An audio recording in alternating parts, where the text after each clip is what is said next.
This chapter's a little longer, but there's a lot of important steps that we have to pay close attention to.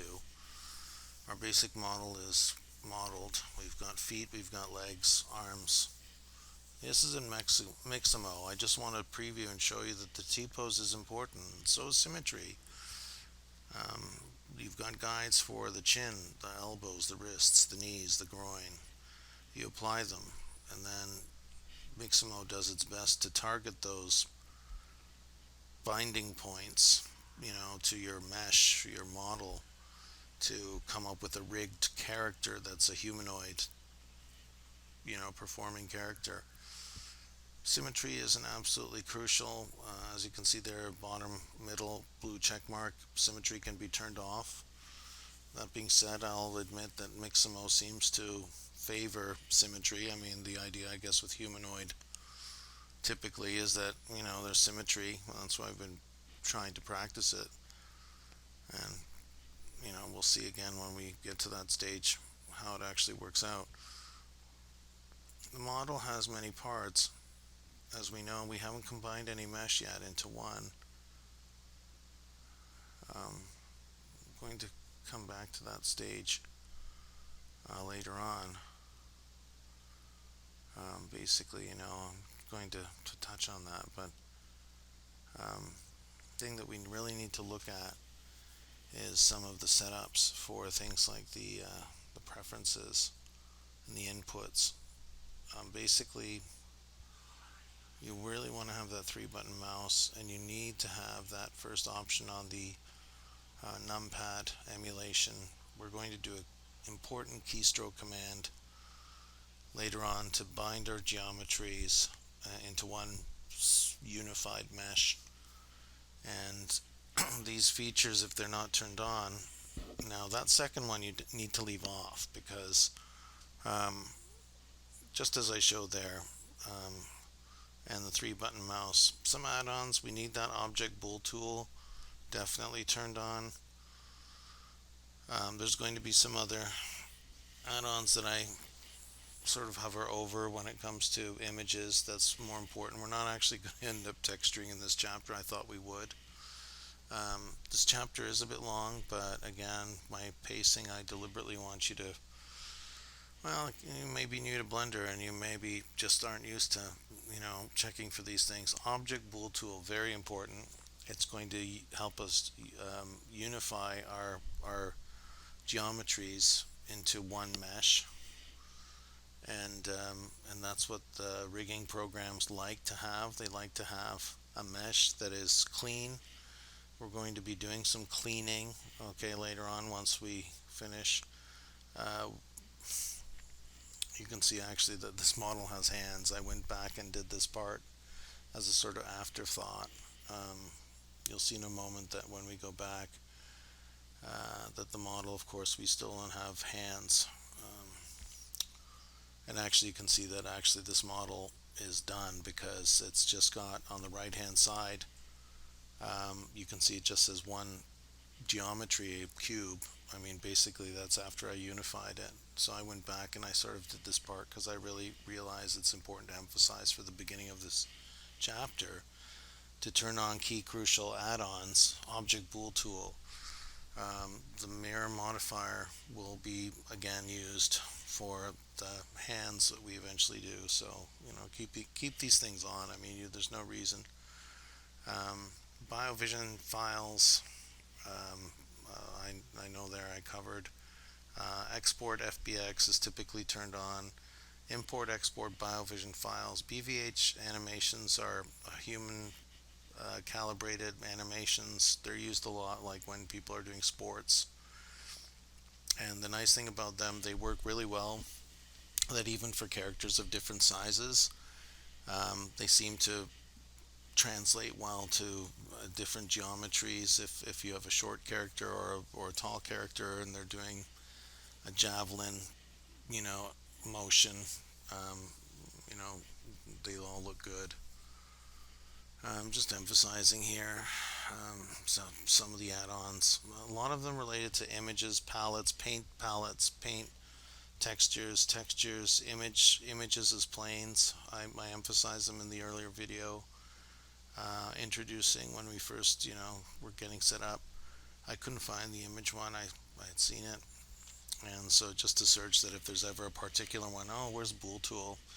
I'm looking under B, but oh, it's under object bool tool, alphabetical. So you could type in bool, BOOL. You'll find your add-on and see if it's turned off or turned on.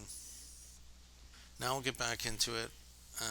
See, now you can see we're back where we were. I mean, we've got all the separate geometries. I'm selecting them all. We've got many layers again, unlike just a few moments ago when I had the unified mesh. We'll get there, don't worry. Edit mode is a deeper level of working with the geometries. Object mode is just like moving blocks around, kind of like the big world sandbox kind of thing, blocks and general thing. And edit mode is like an onion skin going deeper. And what I'm trying to do here is just do some cleaning of the geometries, but they're not attached yet. I want to demonstrate some of the tools we use, like decimate and some of these other tools and how they work, and they can actually be used to create artistically a sort of um, I'm demonstrating here too that the symmetry isn't so good when you don't have the mesh kind of unified. Like, you can see how the different sides are not being that can be what you want. Sometimes if that's what you're going for, that's great. I mean, you don't always want perfect symmetry. I mean, this is just a tutorial to get you started, and with something simple, low poly. um, there's other tools within mesh. Mesh cleanup are great, and they're important. um, that one there was I'll emphasize it later on with the real unified mesh, but cleanup under mesh, and then merge by distance is if there's any sort of vertices they're not connected, it'll try to bind them together so that there's no gaps. Geometries for modeling, for characters, for rigging, and in programs, they don't like to. Again, it's like a sock puppet idea, and you don't want to have holes in your mesh. You don't want to have loose vertices. We are going to be doing some important key commands, and because multiple geometries will be selected, I don't know how to navigate through the menus to just do it. It's like everything has to be selected, and the problem is if you start going like file, click, or click over on the modifier there on the right, you lose that selection of all your geometries currently selected together. So you have to do it with key commands, and the key commands, it's for the modifier, and this is where the bool tool is going to come in. The first one we need to use is control plus numpad plus. Okay, so again, that's why your numpad has to be on. I did it there, and now you see on the right hand side that we've got all these bool tools. That's a good sign. You want that union. Okay, it's going to unionize or unify, and now to kind of bind it or do the apply, it's control plus shift plus numpad enter. All three. So control shift and then the numpad enter. You do that, and it commits this union, and now we have what I had earlier there, one layer. Okay, you click it, and you'll see on the right, it's just one thing. It's one unified mesh now, and that's great. That's what you want. Okay, you want this. You don't want all those separate shapes, especially for when we're going to rigging. Okay, you want things kind of connected. Now, we don't have hands. I'm warning you right now, we're going to do that. And the reason is because now we're going to go in and we're going to decimate a little bit. We're going to clean up a bit. And the problem is when you do things like decimating hands, and sometimes if you want fingers and thumbs, when those get decimated, they become mushy and it looks like mittens. It kind of looks like really bad. So you kind of defeat the purpose in a way. So leave hands off for now. And again, I want to emphasize, don't go very detailed with your modeling right now. You don't want to spend a lot of time with geometries and intricate sort of features. I'm just showing here how we're cleaning up the mesh. We've gone back into edit mode and we're starting to use the merge. You're selecting all the vertices. Now, once you have vertices selected, Control plus I kind of does the opposite, kind of inverts. And if you look around and if you see yellow dots, that means you've got loose vertices, and then you'd use clean, delete loose. Okay, but I'm not seeing anything. So I went back now to the original ones that I selected. I mean, it looks like it's all unified. And you'll see down at the bottom there, whenever we do any of these cleanup steps, especially the ones merge, clean out, merge by distance, mesh, clean out, merge by distance. Again, that's the one I was saying that you pick a really small distance. If there's anything that's not bound or attached, it'll fill the gap. There's another one there even called fill holes. I haven't used it much. Usually these steps are good enough. If you're not seeing, you'll see either the geometries are getting deleted, which is good on your cleanup efforts. Okay, decimation is always very helpful. Mixamo, a lot of the rigging programs. I mean, just to make sure that there's no, you don't want to. Sometimes what you model is what you really want to have. Decimation can kind of help give a stylized look, like it kind of gives that wood carved blocky kind of look you see in something like Fortnite or some of those games like that. You know the look I'm talking about. It's kind of an almost cartoonish, but not quite, almost like a wood blocky. And some asymmetry. You can see that the feet are a little bit different there. It's not exactly, and that's okay. You just kind of you want to get to the point here. We've got just mentioning here, obviously, yeah, like I said, no hands. By the way, when you hit the pie menu, there is just when you've turned on your menus, and then if you right click to save. Now I want to do hands. You guys should know the steps. I mean, we go back into object mode, mesh or add a geometry, add a cube. Again, we're going to have to do the idea for the symmetries, so we're going to use our mirror modifier. I was just taking too much time here, so it just kind of, I'm doing a little bit of fade transition to kind of speed it up because the video is already pretty long. Didn't do any thumbs here, just did hands. There's an option in Mixamo to kind of do panel hands, or sorry, palette hands, or not block hands, mittens, kind of like mitten hands. Um, um, Palette hands, what's the word I'm looking for? Paddle hands, kind of like that.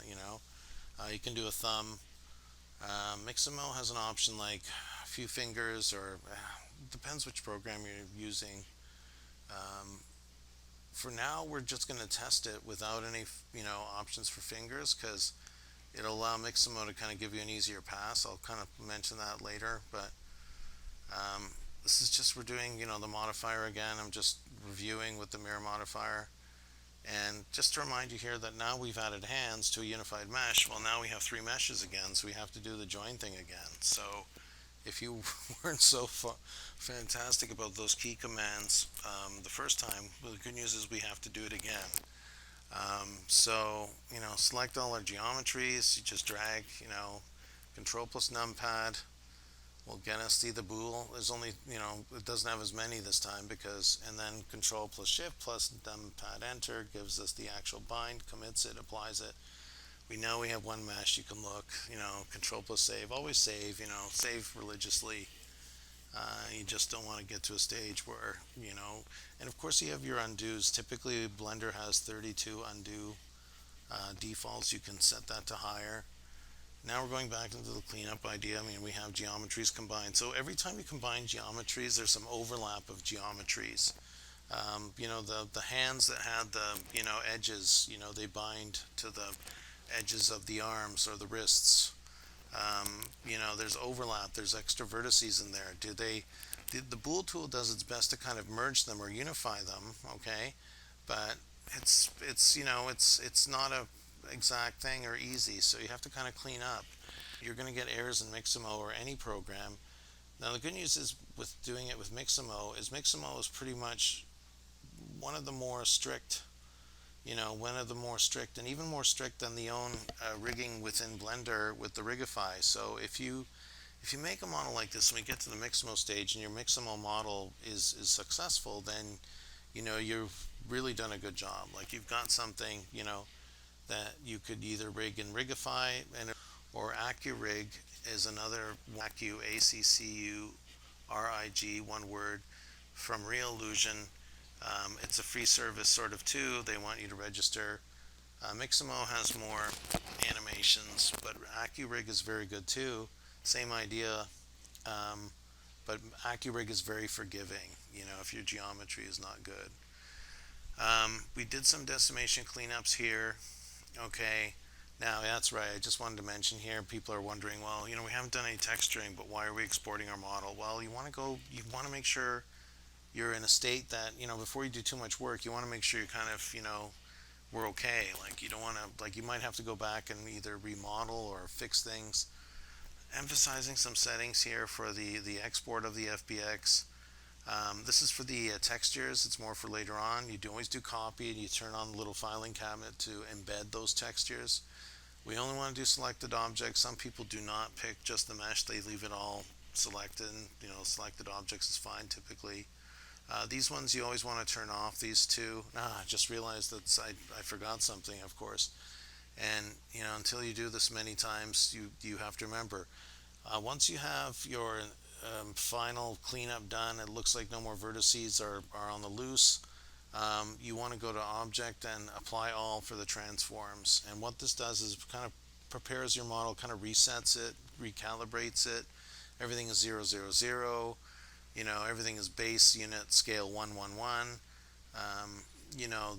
The dimensions obviously, but are not, but everything else 0, 0, 0 and things like that. And that makes the programs like Mixamo really happy. So that's a very important stage. And even for Unity as well, if you do an export from Blender into Unity, again, Unity is looking for that sort of 0, 0, 0 and then stuff like that. So reviewing again the settings selected, these ones you always turn off. I can't even remember what they say, but you just you don't want them on. Just going back to say, hey, look, we set up in this world where we modeled where the negative y was the forward, the z was up. That's different from Unity, of course. Well, don't worry, we'll address that later. That's the only one you leave on. Apply modifiers up there. You just go down, unwrap these options, and anything that's checked you turn off, basically. The only one you leave on is modifiers. That one I left. And then you do it. You export the FBX with a name, and yeah, it was a road to get here, right? So it's done. I mean, you have an FBX sitting in your wherever you saved it. Now, we're going to go to Mixamo, we're going to bring in the FBX, and we're going to see what happens, right? So those are the settings to do. This is what Mixamo looks like. Now remember, my origin was the waist. The belt buckle was at 0, 0, 0. You'll see when we get there that when Mixamo does an animation, it'll work. Mixamo takes FBX, it's the most common. OBJ is a model format that doesn't typically have textures, and a zip will be important later when we do textures. You bring in your model, don't get excited. I mean, anything you bring in, it'll work. You'll get it. I mean, it's nice to see that it's here. And you can see we exported with the orientation that we had in Blender because we set it, and you can rotate around. If you didn't, do your axes, you don't have to. Mixamo is like, we'll bring it in. Now, if you didn't model straight on down the axis, like if you modeled at 45 degrees between, X and Y, it's going to be, you won't be able to line it up. So you need to kind of commit to having, down an axis, You can only rotate 90 degrees. Okay, you take the markers, elbows, chin, wrists, knees, groin. If your character's not symmetrical, if you didn't do the sort of exact down the middle, it's okay, you can turn it off, but you really want to place those markers, like if where's this character's put it there. Don't say, well, I wish I was more, maybe I can fake it if I use symmetry. No, you want to put your markers where they're supposed to be. Okay, and even if you modeled some fingers, for now just leave the fingers option off. You drag down, and the reason I want to do that, I just want to make it as easy as possible for Mixamo to give you a pass. And you either get an error message here. It does take a while. It spins around. It'll freeze like this and then give you some X's and some message, and the error message really isn't helpful at all. It's basically saying it can't do something or you've done something wrong. It's basically complaining that it's found vertices that's confusing it. You'll know, like you either get an animated model. So you see it took it and it put it back to ground level. This is what you want. You want to see your model kind of, it's just a default sort of little animation they do where it's standing there idle looking around. I've zoomed in here because I wanted to look at the feet, because I thought maybe I bound it that the feet were, that I had my character actually, backwards, but it's just with the decimation that I did, and like I said, you'll either get that error message, but the steps that we took here to what I did, to show this, like this is what you want. You at least want this. I had a character from Mixamo in there before I was testing out, so that's why it says that. Now again, you bring it in, but when you actually will do animations, it's going to raise it back up to that floor, like it just saw, and now we know we're ready to do texturing. So next chapter, we're getting ready. So that's it.